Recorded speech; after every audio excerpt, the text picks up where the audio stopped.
the matter of the people of the state of California versus Orenthal James Simpson, case number BA096. And so, my fellow Americans, ask not what your country can do for you. Ask what you can do for your country. And we are off to a relatively late recording. Taylor's yawning. I'm completely in the dark. 7 o'clock and I'm yawning. We are mixing it up this time, but we're here and we are doomed to fail yet again. The podcast with Taylor and Bars, myself. I call myself Bars in the third person, covering random topics that we find interesting. And sometimes there's a common theme, and most of the time there isn't. Is that a fair enough summarization? That's perfect. Tell your friends. Tell your friends. And I think, given the fact that we kind of went off script with who goes first 2 times ago or last time, I think it's you this time, right, Taylor? Yes, I go first. Sweet. Do you want to? Am I going to be able to guess, or how are you going to do this? Oh, I hadn't thought of. Well, okay. This is going to be in 2 parts. Okay, I'm gonna have you guess. I will have you guess. This is in 2 parts. Because it's 2 disasters right after each other.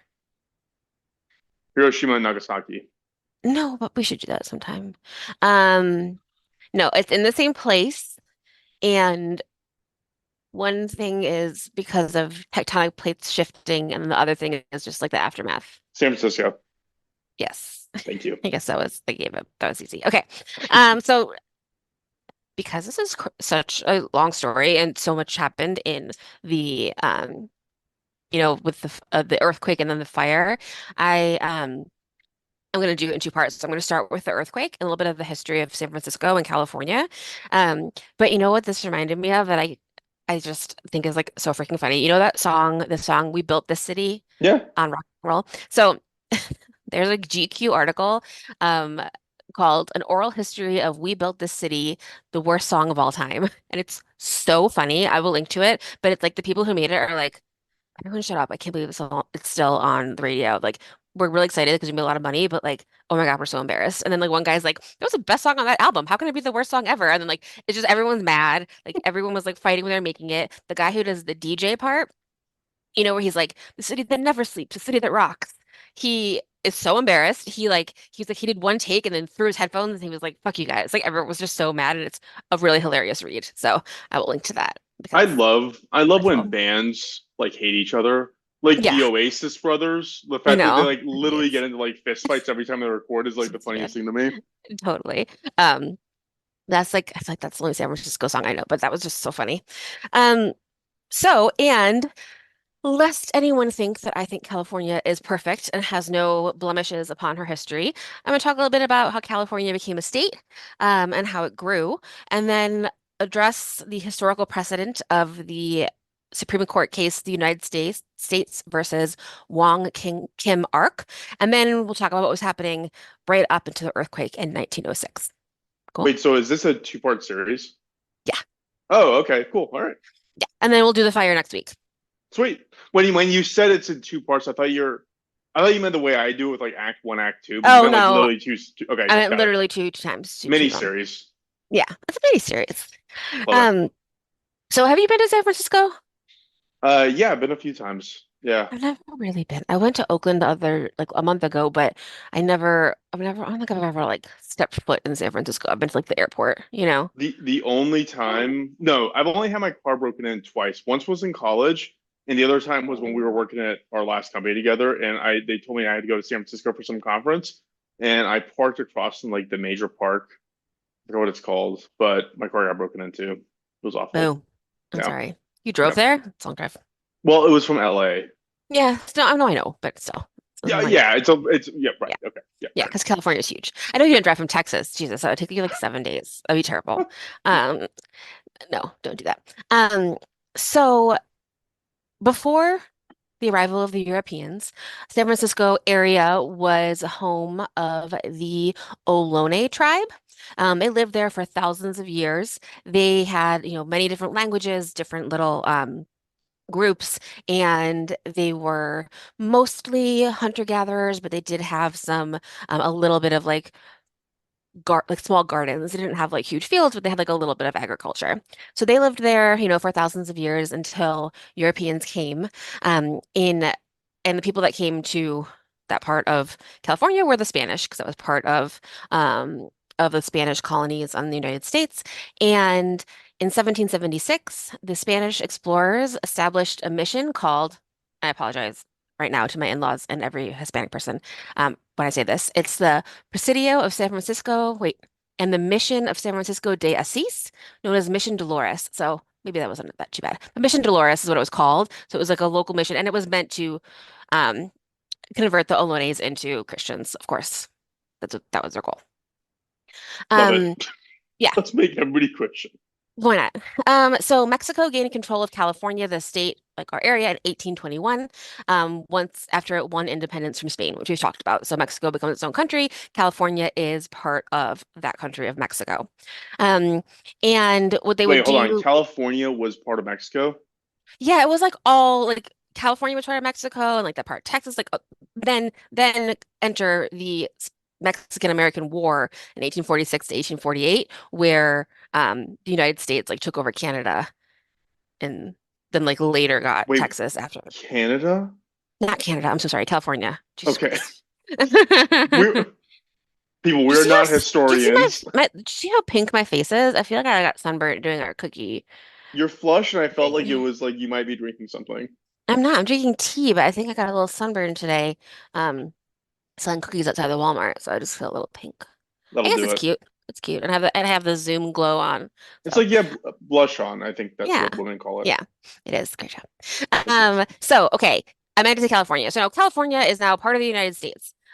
And we became part of the United States because of the Mexican-American War. And then there was a ceasefire agreed in January 1847. So the Mexican-American War ended with the Treaty of Guadalupe Hidalgo in 1848. And the treaty had Mexico ceded present-day California, Arizona, New Mexico, Texas, and parts of Nevada, Utah, Colorado, and Wyoming. So it was a huge land Big get. after that one. Yeah, big get after that. It's like when you do like double war, playing war with cards, and you get like a king and an ace. It's Great very exciting. analogy.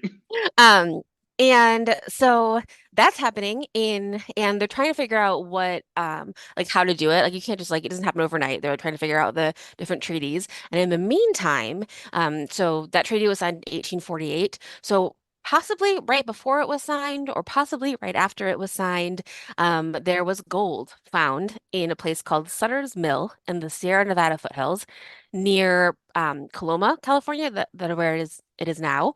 And when they found the gold, and then people rushed. That's the gold rush, which I feel like we should talk about. I'm sure it has some like fun stories in it, but essentially that's when the population of California really started to boom because of the prospect of gold. Um, and the people who were digging for gold, do you remember what they're called? Gold diggers. Well, no, 49ers. Oh, That's a person digging gold. And I was like, why is that? Like, why are they called that? And it's just because they mostly came in 1849. no. Well, there you go. That makes sense. Yeah. Like, when did you come here? 49, for the gold. So, by this time, so it's 1849, tons of people are moving to California from the other parts of the US for gold, for opportunity, for all the things. And then California officially became a state in 1850. So on September 9th, 1850, President Millard Fillmore signed resolution to get California in. It was the 31st state in the United States. So that was also part of the 1850 compromise because there was still, this is pre-Civil War, and they were trying to figure out how they can add new states and which states will allow enslaved people and which states won't. So California was admitted as a free state, but there was still a pretty terrible and strict fugitive slave law that if you ran away from being enslaved to California, they would send you back. Wait, So California would send you back. yeah, like it wasn't a safe place. Like I think, and Then I who could is be it wrong. free for? You couldn't like start new. You couldn't, Oh, you couldn't like have slaves there, but you also like it also wasn't a safe place for them. Like I think like New York might have been, or like some of the other like northern places were like a safe place that you could essentially like run away to, but you couldn't run away to California. You could be Got sent it. back. Um, so that's where we are. We are in California, and there's like tension over that, but we are our own state, and there is going to be like some pretty big like racial tension things happening in California and the United States then and now and always. But in California, there was specifically a ton of racism towards Chinese people. Um, Obviously, like this sounds really stupid when I say it out loud, but I feel like it's much easier to get to it. This is not dumb. Like it's easy to get to the West Coast from China. Like it's harder to get to New York, like so people were coming from What? China, right? Like if you have a boat. I feel like that's why there's more Hold Chinese on. people. You If know what I you have mean? a boat, you think that it's easier to get across the Pacific Ocean? Yeah, then get to New York because you'd have to go down the Cape, the bottom, Okay, fine. and then In around. that context, it is easier to get there than it is. Yeah, okay. Yeah, I'm not saying like now, but I'm saying like then. So I feel like that's why there was like Yeah, immigration from Asia in the okay. more on the West Coast. I don't know if that's true. I'm sorry. Okay, but there's a huge increase of Chinese immigration in the 1850s and 1860s. So there was a guy who was the mayor of San Francisco until 1902. He was also a U.S. senator named James D. Phelan, and he campaigned under the slogan "Keep California White" because he wanted to stop immigration. He has some real bad posters that show like a hand from the east trying to grab California. So it's not great. Um, so that there's a lot of tension kind of happening there. Um, Meanwhile, literally, like all technology was invented, like right there in San Francisco. so the Chinese immigrants were a ton of them worked on like the Transcontinental Railroad. They did a bunch of a lot of manual labor. They had their own like community in San Francisco and in other places. Like now, there's a Chinatown in like most big cities, you know. And a lot of that was because they were like isolated. They were the other. It's an easy to see other, like you can people would, you know, um, obviously treat them differently. And it got real bad. In 1882 was the first Chinese Exclusion Act, so you could no longer immigrate to the United States from China. They blocked people coming from China at all. And then there was an act that there were a couple more acts that kept renewing the Exclusion Act. So that it was actually law until like until 1943. You couldn't immigrate to the United States from China um, without like special circumstances or whatever.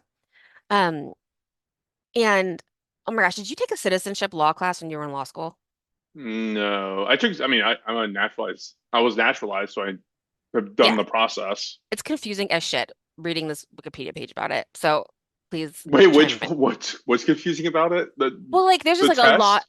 No, no, no, not the test, but like the law around citizenship is like very complicated. But one of the things that came up, especially specifically in San Francisco during this time, is the 14th Amendment. Do you know what that one is? Also, amendments aren't just like No. a sentence; they're like very long, and complicated. But the the 13th Amendment was to repeal slavery, and Yeah. then the 14th was about citizenship because this is simplifying it, but like all of a sudden you have freed a huge, huge population of people. And before they had no rights and they like were not even considered American. So you have to be like, they are now US citizens and they had to figure out like why and how they would be able to like do that, you know? So that's what the Yeah, I never thought 14th about Amendment that, but yeah, did. makes Yeah. sense. So, one of the things in the 14th Amendment is that if you are born on American soil, you are a U.S. citizen. So I think we've heard that like a Yep. bunch always.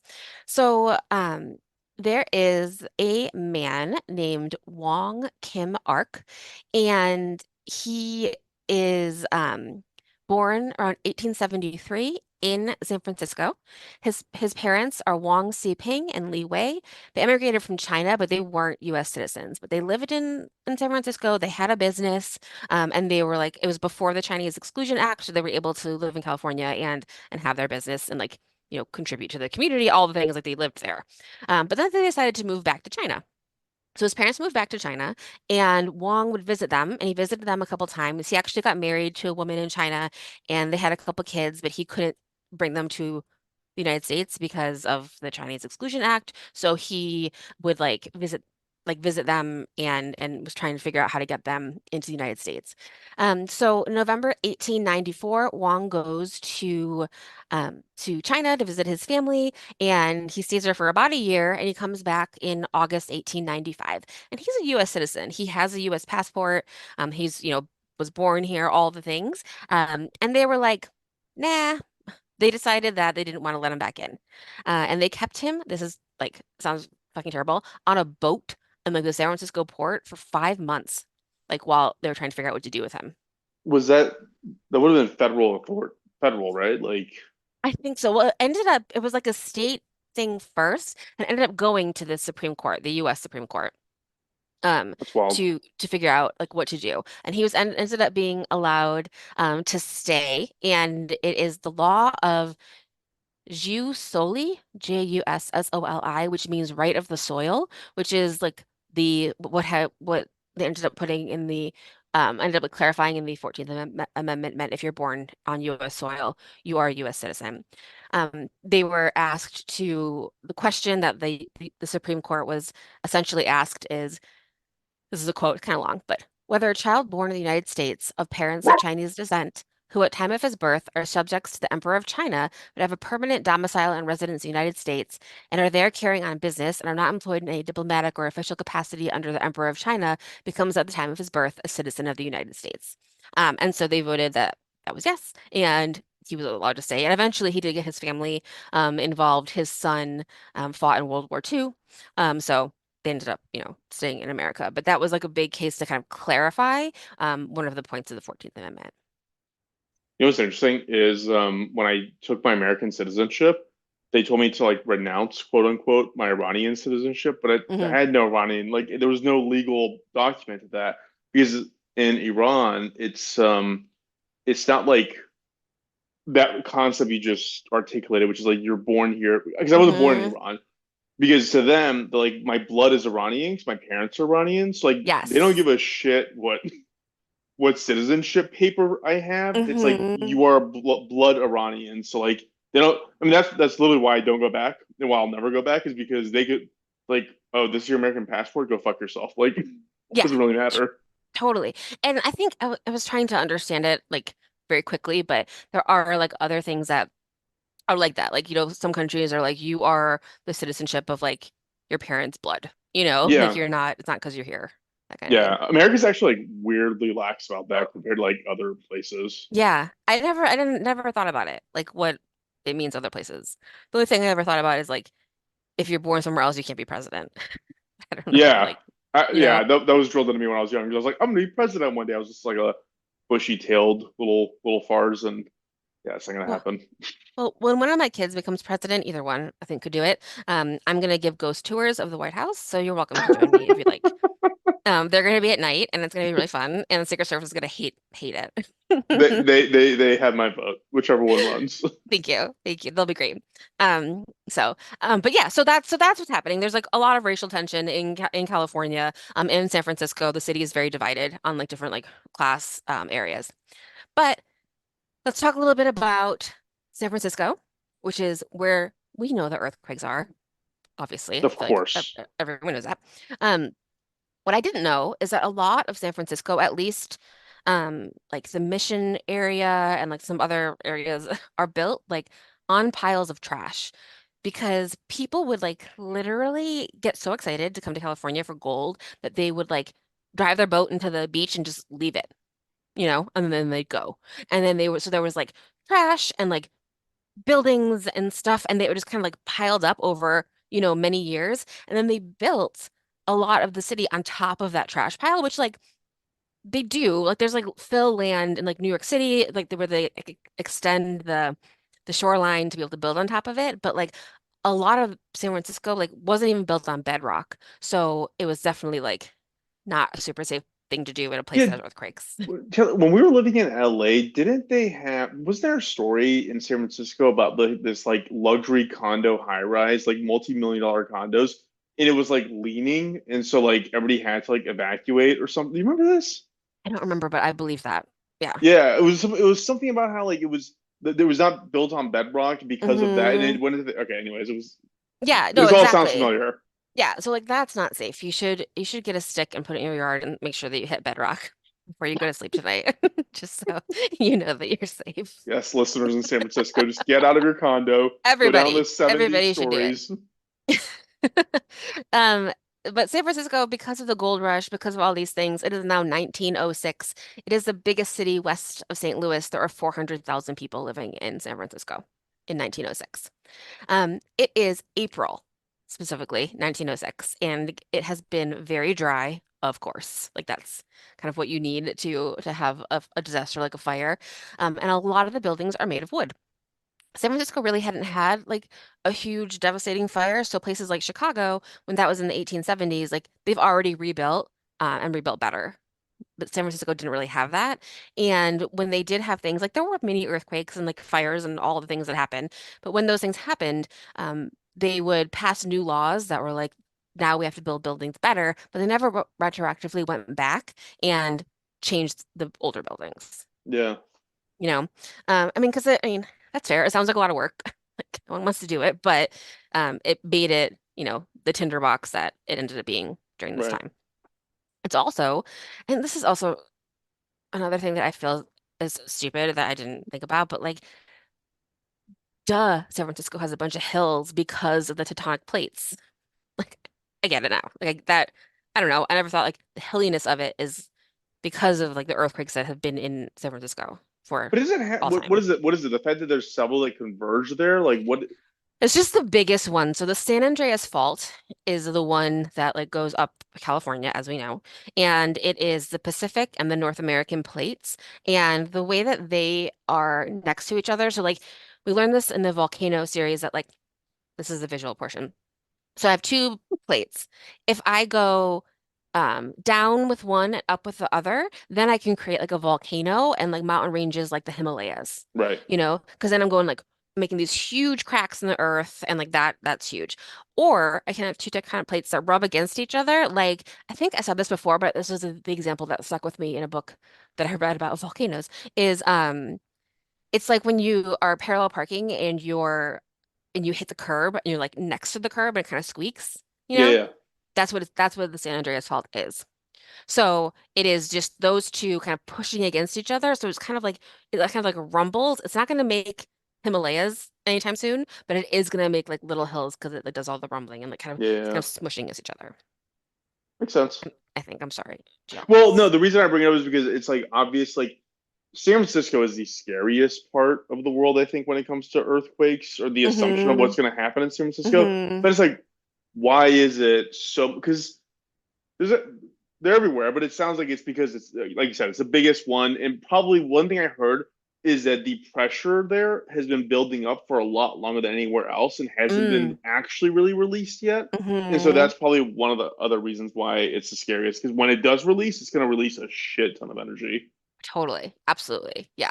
That totally makes sense. But because of the hills, and again, like I always think about people who live on like a hill in San Francisco, and I'm like, that sounds terrible. Like I live on a hill and it's exhausting. Like when I walk to the bottom and I have to walk back up, I'm like, oh, it's not even that big of a hill. But You drive up the hill. in San Francisco, No, you. no, I know, but I go for walks. Okay, okay, I like, fine, fine. okay. Um, but I was saying you're not walking down to the bottom of the hill for the market. I know that sounds terrible. Yeah, what I'm saying Yeah, like that okay. sounds awful. Yeah. So it's also then hard to get water to those places because of the pressure and like going like up, the pressure going up a hill and like all of this. So just like keep that in mind. It's hard to get water to different places in San Francisco. Everything's made of wood and it has been very dry. But nevertheless, the fire department is really fucking great. It is as good as it can be for this time in history. So they have over 500 full-time firefighters. So it's not volunteers, it's like people who it's their job. They have like stations all over the city. It's all horse-drawn carriages right now, but they're ready for everything. The fire chief, his name was Dennis T. Sullivan. He was 53 years old and he was very proud of what he had done, which totally is absolutely makes sense because like they work really, really hard. The fire chief from Denver, Colorado, happened to be in town on this night. So this is the night of April 17th, 1906. And he was like, the buildings here are all wood. This place is going to like unbelievably catch on fire. But then he met with Chief Sullivan and he was like, no, actually everything's gonna be fine because you guys are top-notch firefighters. Like this is the best it can possibly be. So um they the fire department had, of course, like been at a fire the night before. And they had it's the same thing that we heard in like Chicago, like, a building full of paper is gonna catch on fire, and like Yeah. there's so much reliance on fire. There's actually parts of San Francisco had been fitted with electricity. So there were like some like electric street lamps and a lot of businesses had electricity, but most residential houses still had just like gas for their lighting. If they did like convert a gas-powered home to electricity, they would like this sounds so unbelievably unsafe, but they would just like instead of putting the wires in the walls, they would just like hang the wires along the top of the wall, So like plenty of opportunity for shit to catch on fire, you know? I kind of get it. Yeah. So, okay, it's April 17th, the night before, and this is like when you think the night before a disaster, you just remember everything from it, you know? Like you would never remember that night until the disaster happens the next day, and then you'll like never forget what happened during that night. Does that make Yeah. sense? Yeah. Like I remember like September 10th, so the day before September 11th, it rained a ton. I remember what I was wearing. I remember I went to Seriously? yeah, it was pouring rain and like I was super poor because I was in college, I didn't have any money, and I was wearing these like bell-bottom jeans and these like huge shoes that I got in Germany and like but they were like soaked to my knees and I had bought a bunch of bagels at our bagel store, had a 25-cent bagels Monday nights. So I bought a bunch of them. I had them in my backpack. It was raining so hard. I usually walked like a mile and a half to my apartment, but I couldn't do it because it was so raining so hard. So I took the train. I remember sitting on the train and like a little girl told me she liked my backpack. Like I remember all that hhappening. I went to my house. I cut all the bagels in half. I put them all in the freezer and wrote September 10th on all of them. And then, then I remember hanging my jeans in the back of my chair because they were wet. I went on like AIM and was mad because the boy like didn't message me, like everything. Because the next day was September 11th. And then I remember that. You know what I mean? You're like, Yeah, but this is the the, last time that I felt that's the last time I was before this event in my life, you know? that amount of details, intense. Like you remembered a lot of details. Mhm. Well, I have a good memory, but also like I just feel like it's just like that was like the last time I was the person who hadn't been through that, you know? Yeah. And Yeah, then it makes and then I was sense. someone else. So there's a lot of stories of the night before the earthquake of people being like, I did this and it felt normal, or like kids being like, oh, I went to my friend's house and I came home and I went to sleep, and like, you just like remember those things. It was a big opera night in San Francisco. There was a opera of Carmen and everybody loved it, and so there were a lot of people like out doing like fancy things the night before. San Francisco also has I'm sure it's probably is like all big cities, but there's a ton of hotels and people who would like live in like rented rooms and just kind of like, stay in a place for a short amount of time and then go somewhere else. So there's a ton of that happening. And so it was a very, very nice night. Actually, I think a couple days before this, Mount Vesuvius had erupted. And people in the Italian section of San Francisco were raising money to send back to Italy to help people. Wow. And so everything was normal except some horses started to act weird because they always know, you know? Yeah.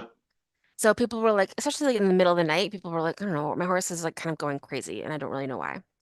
Um, And I have a bunch of like anecdotal stories about the earthquake from the book that I'm reading. It's called The Longest Minute, so I'll put that in the notes as well. But the earthquake struck at 5:12 a.m. on April 18th, 1906. The epicenter was actually in the water. So like they didn't know where it was for a while, but like it happened in the water. And there's a story of a dude who was swimming and he was like, things are weird. Like he was like going for his like morning swim and he tried to go to the beach and like put his shoes on and he couldn't. He kept like falling over because he was like, what is happening? Like it was just like it's confusing. Have you felt earthquakes when you were here, right? Oh yeah. And it's just confusing.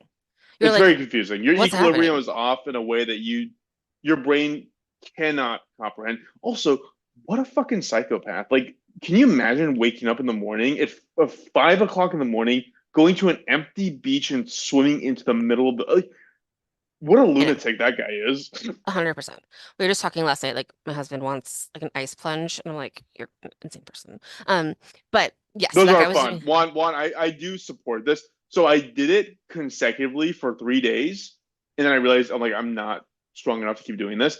But it really did feel amazing. It really felt nice. like a new thing in your body was like unlocking, and a new endorphin rush was happening. So I Well, support you on. that's what I think that guy was trying to do. That guy was The, nuts. this is 5 a.m. Taylor. 5 a.m. is what a scary time it's true. to go to San Francisco Bay full of I know. sharks. I Like think maybe in general, swimming in the San Francisco Bay, it sounds terrifying. So it's a bad idea. But he was like, but anyway, that's what he remembered. So the earthquake lasted 42 seconds, which is really long. Some yeah. people were like, it felt like, a day, like it just 42 seconds. It was a 7.9 on the Richter scale, Oh. which is, I mean, it's like there's another scale on the other scale, it's just like extreme, like crazy. The Richter scale actually wasn't invented until a couple decades later, but in retrospect, it was a 7.9. Yeah. And just huge. It was felt all the way down in Los Angeles, so over in Nevada, which makes sense because it's right next door. The Winchester Mystery House lost some of its floors, as we talked about before, and they were never rebuilt, which is why they have staircases that go to nowhere. Yeah. We talked about that before. So a few earthquake reminders for myself and you, in case there's ever an earthquake in Texas, and everyone else. So these are the ones I have so far. I'll probably have more. One of them is always put shoes under your bed because the glass in your house is going to fall and break. So you need to be able to like leave your home and not cut your feet. So you should have shoes under your bed to be able to do that. You also need a crowbar to get out of your room, potentially, and out of your house because like the whole house can shift and you can't open doors anymore. So get a crowbar. And then also, as soon as the earthquake is done, as much as you can, just like fill your bathtub with water, fill every pot with water because you just like don't know what might happen with the water. It could definitely be cut off like ASAP. So those are my three things so far. Do Um, you have a crowbar under your bed? I don't, but I should get one. I Yeah, don't you even, really, really should. I don't have shoes under my bed either, but I know that I need to do that. So earthquakes again, they're super loud. It's the buildings, it's the earth, it's like confusing and crazy. I'll talk about the death toll from both disasters next week, but um, a lot of people died in their beds from their chimneys falling on them. Like a lot of people died that way. Because most houses had like a brick chimney, and those were like the first things to fall. So a lot of people died that way. A lot of people died, and you don't know, like we'll never know what happened to them. Like there's like people heard screaming and rubble, and then screaming stopped. So you don't know what happened to that person.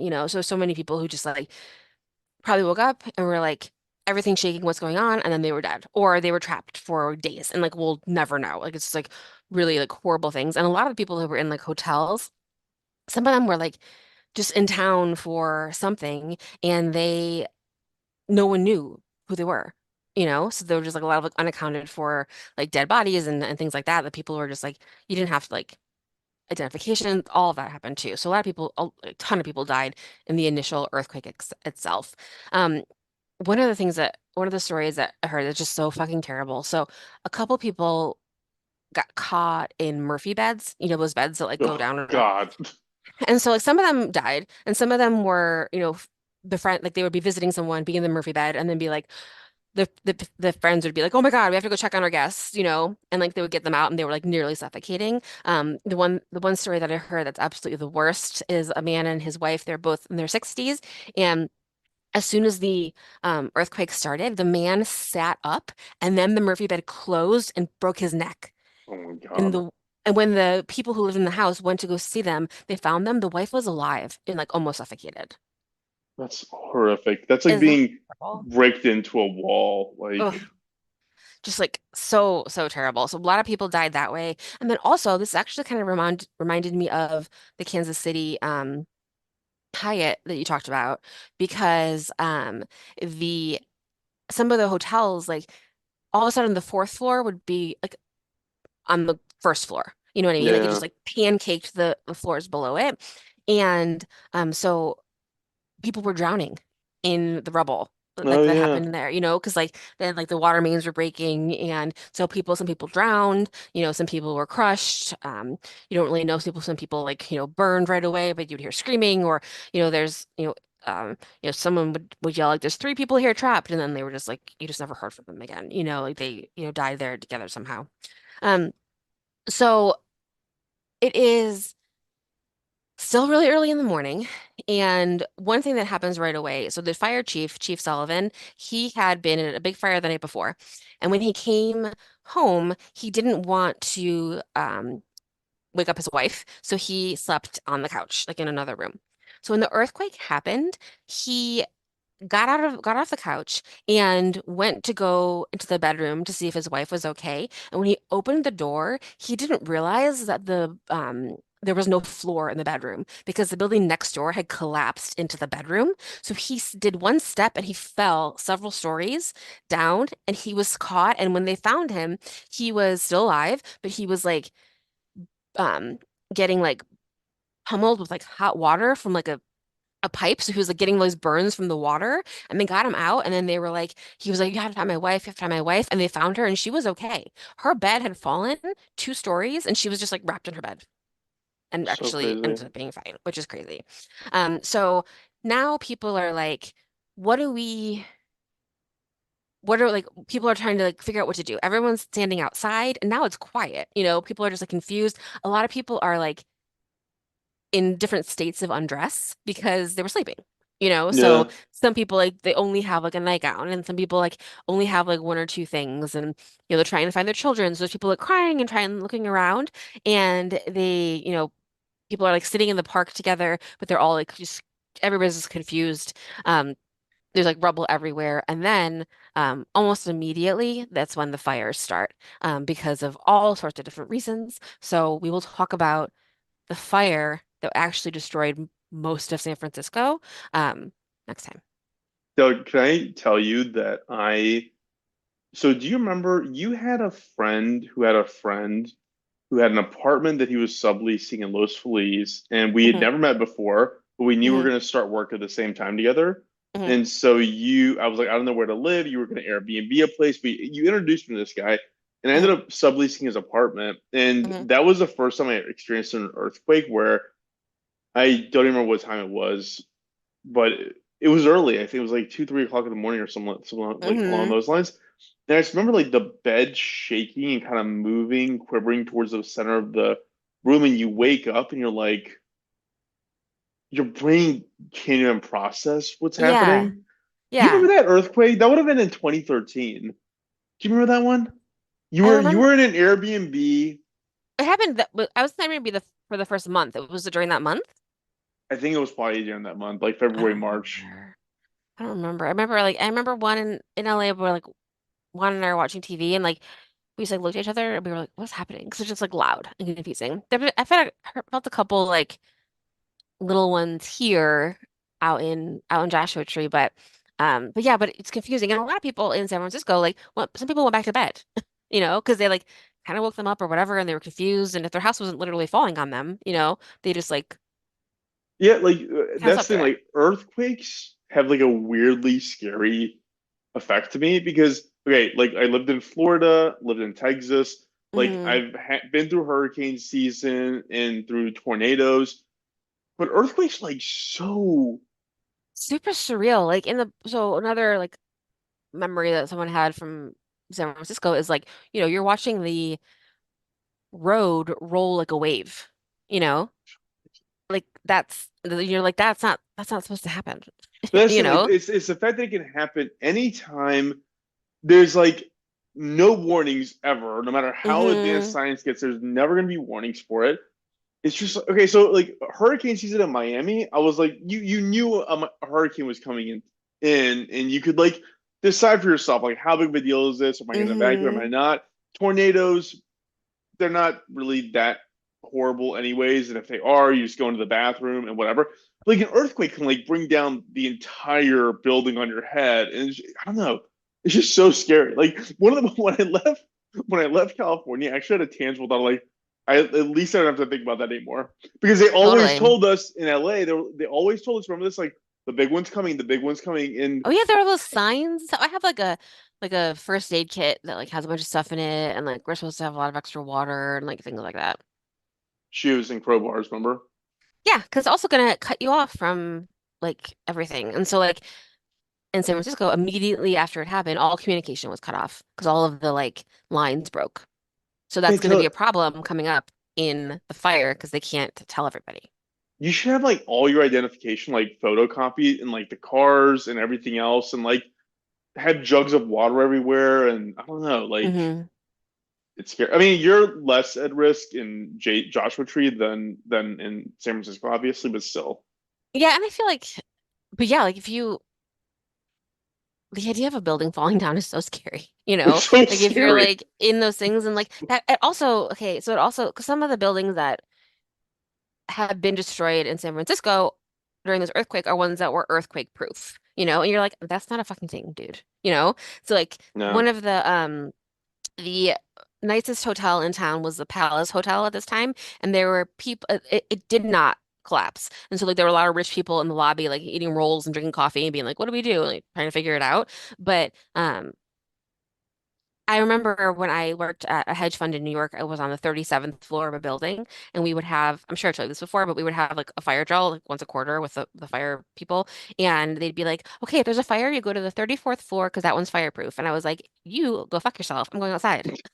Like, what are you talking about? I'm not going to the 34th floor because it's like allegedly fireproof. No, I'm going outside. I'm walking Yeah, away. Like, fireproof, unsinkable. Like these are yeah, words that if you exactly. hear, you're like, Like, I'm yeah, no, not I'm gonna listening to that. have my own personal fire extinguisher and run out of this building. Like, that's just a thing. So, yeah, um, Well, crazy. Yeah, um, so things I are confusing, also things are scary, and about to catch on fire. I also predicted this whenever you were doing the Chicago fire. I was like, it's got to be the San Francisco fire. So I'm Well, glad we're yeah, of getting course I was into gonna it. have to do it eventually. Yeah. Of course, you're gonna have to do it. The Daily, the New York Times podcast, did an episode recently, and you like kind of reminded me of it because you talked about China and San Francisco because they talked about how like the government in China is like making it so unpalatable for people that there's a guy who like got into an argument with the government there because they destroyed his business, whatever. A bunch of stuff happened, and Hmm. he couldn't come to the United States directly. He had nowhere to go, but he was like, the United States is the only place I can go. So like but you can't go directly there. So what he had to do was to fly to Ecuador with his daughter, and then Hmm. walk from Ecuador through Texas, like which I don't even know how far that is, but it like he knew he was gonna get arrested. Like that was the Yeah, game yeah, plan. yeah. He was going to do it. He knew what was happening. Anyways, it was long story short, they shipped him to San Francisco while he's pending court trials and all that stuff. But anyways, Interesting. it's reminding me of that. But Yeah. random Um, aside, yeah. So, fun. yeah, that's it for now. Talk Um, more later. I'm looking forward to hearing the rest of this. Do we have anything we need to read out, or I do. I do. I have something fun. you're Um, excited? so my friend Morgan, who I told you, I mentioned that she had just started listening. She's really excited, and I think she's listened to all of them. She's like, I just finished episode one. Like she's a champ. She's listened to like us constantly. Thanks, Um, Morgan. but she used to work at the Metropolitan Museum of Art in New York. I forgot that she had done Hey, you that. got So she engaged worked. there. I got engaged to the MoMA, but Close close. enough. So thank you for remembering that. So some fun things that happened while she worked at the Met. This is like in reference to the Mona Lisa and like art heists. Yeah. But she said that the Thomas Crown Affair, the interior in the Thomas Crown Affair, where they tell you that they're at the Met Museum, they're actually in the New York Public Library because the museum director thought that it would give thieves ideas on how to steal things out of the museum. And I was like, do you think that's true? And she was like, no one's watching Thomas Crown and being like, I'm going to do that. You know, like Wouldn't put it past very few people are following humanity. through on their art heist, you know? Um, and she also said that one time someone had emailed in into an inbox that she was monitoring and they had some questions because they're writing a heist book and she wasn't allowed to answer them, which is hilarious. Aw. Like they're like worried about it. Um, and then she said actually most of the frames at the Met are actually just like pieces of art themselves. Like the Yeah, picture I'm frames, I even sure. talked about how like some people had like been just gotten in trouble for like stealing the frame of a painting, but that was cool. And then she also had one more art history thing that was fun, is that ancient Egyptians used egg-based paints as well. So we talked about that. That's what Leo used on The Last Supper, and there's a problem because birds can still smell the egg, and they're pecking away at the walls, Wait, the walls of what? like of these like buildings in Egypt where they had used the egg paint. Oh, and the outside's okay. I thought you meant like the Mhm. paintings. I was like, why are there birds in the art gallery? Um, so I think just like outside, but that's fun. And I was so jealous that she worked at the Met, so that's super cool. That was a really And cool job. That was a yeah, really, really cool job. I've been there once. I've never done New York, right? And I know. I should at some point. You Yeah, can be I my also Sherpa. I'll take you there. When I was little, I loved the book from the Mixed Up Files of Mrs. Basil E. Frankweller. I have it here. It's like about this brother and sister who go on a field trip to the Met and they stay there. They like hide and they sleep in like like the big grand bedrooms at night and they find like a missing statue and like it's just like really fun and adventurous. And I always loved that book so much, so I was so excited when I finally got to go.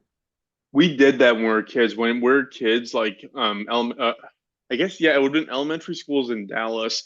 We have a Dallas Science Museum. That's where the Omni thing and like it's really Hmm. cool. I really love it. They have like dinosaur stuff there, and they'll have kids spend the night like once a year, Oh, so and fun. I did that in so Chicago. fun, It was so so fun. fun. That was like probably my best childhood memory of Hmm. life. I did it in the Natural History Museum or the Museum of Natural History in Chicago, and um, That'd be incredible. I can't imagine how like they that's like world famous.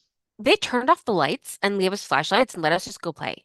And then we would like there'd be like turn a corner, there'd be like a mummy, and we would like all scream. And they had like something where they were like pretending there was a ghost and just like all this stuff. And I'm like, I can't believe I got to do that. That was so fun. So cool. Ow. Man, to go back to elementary school. I know. So next week we're going to cover the actual fire itself, but so far we're Hmm. through the conception of California, through its Yeah, acquisition, and a now an little bit of earthquake. history. Yeah, and it's about let's say it's about 5:20.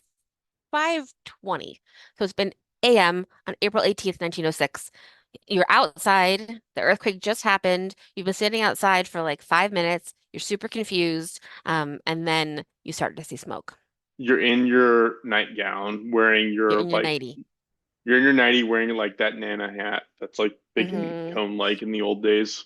You're holding like the one thing that you thought to bring, like the guy who was actually the main singer in the opera Carmen at that night, he had a signed picture of Teddy Roosevelt in his hotel room, and that's what he saved. Which is fair. I say that too. So everyone's outside Fun. holding their one thing and like super confused.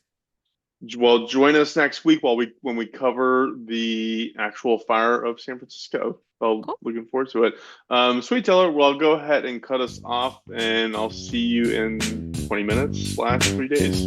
Okay, great.